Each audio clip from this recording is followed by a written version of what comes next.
Você já viu alguém falar em línguas e ficou sem entender nada? Ou você já esteve em experiência com o dom de línguas?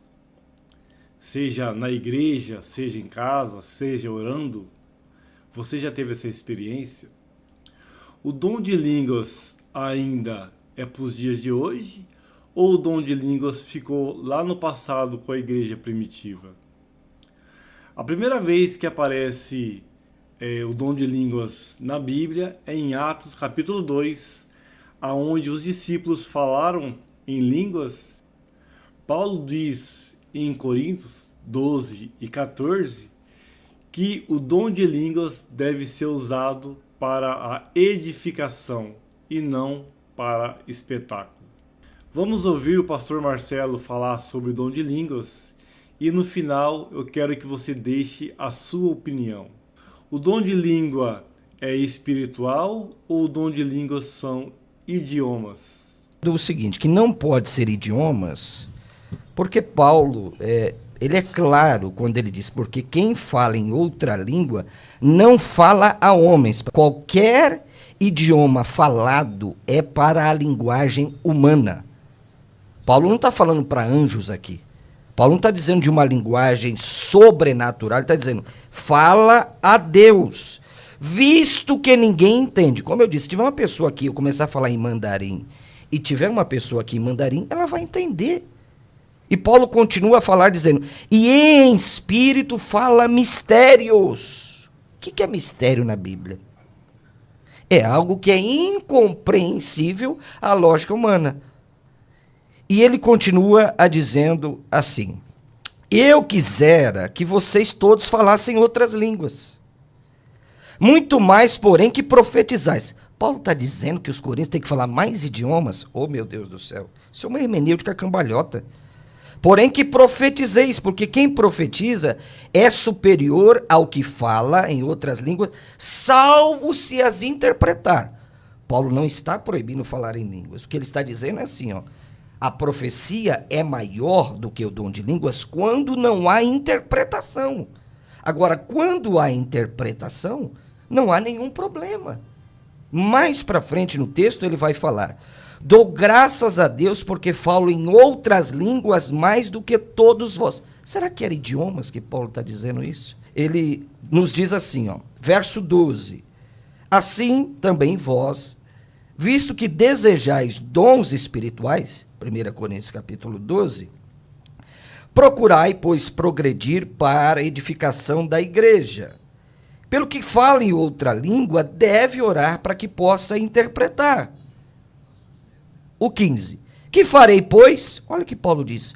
Orarei com o espírito, mas também orarei com a mente. Cantarei com o espírito, mas também cantarei com a mente. Então não pode ser idiomas humanos. Como é que uma pessoa em línguas humanas vai cantar em espírito? Isso não existe. Então veja que a linguagem que Paulo usa aqui é uma linguagem do culto, né? Que Paulo aqui não está proibindo falar em línguas. Paulo está proibindo os excessos que haviam na cidade de Corinto. É isso que Paulo está tentando doutrinar a igreja. Olha, vocês têm que organizar o culto de vocês, porque se chegarem pessoas, não vão entender nada. Então Paulo diz, aquele que fala em língua, ou seja, numa experiência de oração, edifica a si próprio. Eu pergunto, eu me ajoelho, começo a falar em paquistanês. Em que sentido eu vou edificar o meu espírito? Isso não existe. Paulo está falando de uma linguagem sobrenatural. E a Bíblia faz um convite para nós edificarmos a nós mesmos no Espírito Santo. Olha o que Judas, verso de número 20, fala categoricamente. Olha o que disse o nosso irmão Judas, verso de número 20. Olha que texto tremendo. Vós, porém, amados, edificando-vos na vossa santíssima fé, orando no Espírito Santo. Paulo diz que nós podemos orar no Espírito Santo.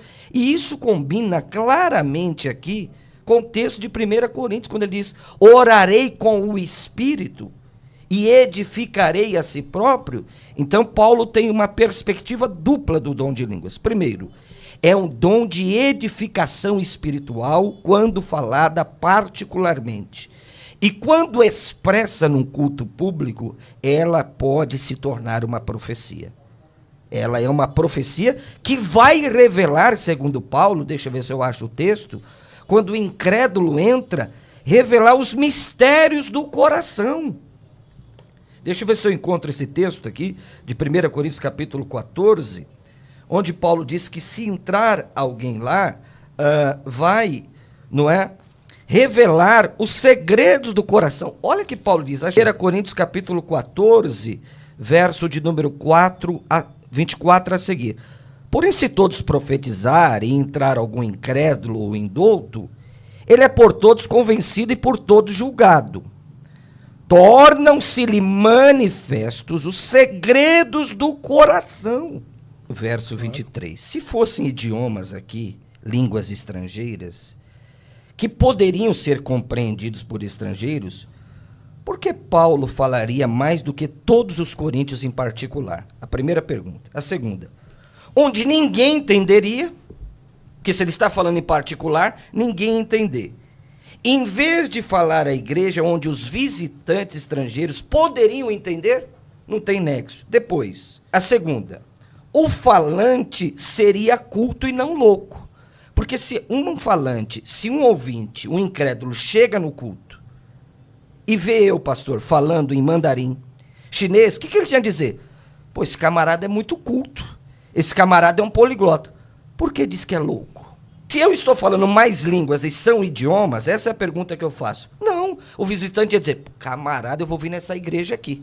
Porque um fala holandês, outro fala tailandês, outro fala japonês. Aqui é uma geração de poliglota. Mas como é que Paulo termina o versículo? Ele termina assim, ó. Se vocês começarem a falar em outras línguas, o 23, e entrarem indoutos e incrédulos, não dirão porventura que estáis loucos? Ok. 1 Coríntios capítulo 14 não pode ser idiomas. Por causa do verso 14. Por causa do verso 23. Por causa do verso 2. Em espírito fala mistérios a Deus. Paulo está dizendo, eu estou batendo nessa tecla aqui desde o começo, porque quem fala em outra língua não fala a homens. Quando Pedro pregou lá no sermão de Pentecostes, ele estava pregando para quem? Para Deus? Pessoas. Então as pessoas entendiam. Agora, essa língua de 1 Coríntios, capítulo 14, checkmate no cessacionismo. Está falando a Deus, visto que ninguém entende e em espírito fala mistérios. Eu pergunto, volto a perguntar, reitero, faço novamente a pergunta. Como é que uma pessoa está falando em uma língua estrangeira e ela está orando em espírito, em mistérios, e em espírito fala mistério? Isso não tem nexo, gente. Isso a gente tem que ser um pouco racional. Está falando de uma linguagem sobrenatural.